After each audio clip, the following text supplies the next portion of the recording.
In Dallas, there are protests over a statue of Confederate General Robert E. Lee at Lee Park in the Oaklawn area. The popular wedding spot features Arlington Hall, a building modeled after Lee's mansion in Arlington, Virginia, now the site of Arlington National Cemetery.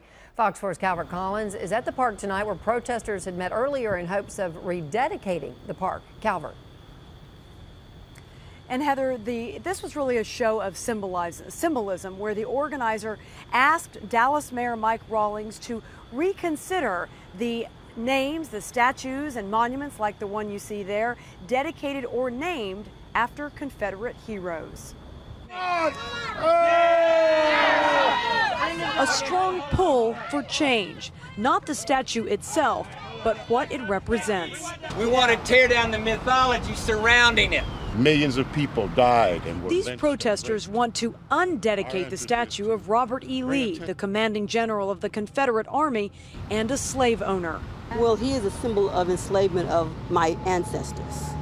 So when I look at the Confederacy overall, I cannot help but recall the horrific institution of slavery. There's a noose around the small horse's neck.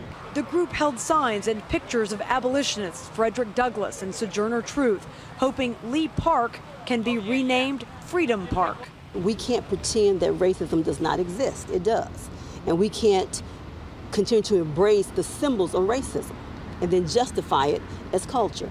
But not every onlooker supported their view. I find it's kind of improper and slightly offensive to see people bearing signs that say "Free the Park from Lee." We asked Tarleton State American history professor Michael Landis, where do you draw the line between history and hate? The flags of the Confederacy, the leaders of the rebellion, Lee, Davis, all the way down to the privates, are a part of our nation's history, and it should never be forgotten or eliminated or removed from the history. But what we need to do is be honest about what these men fought for and what they represented.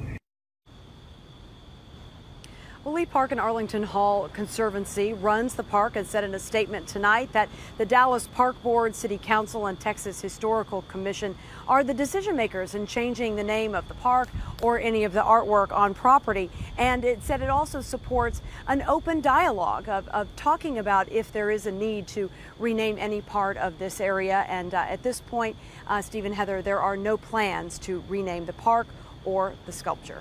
All right, Calvert Collins live tonight. Thank you.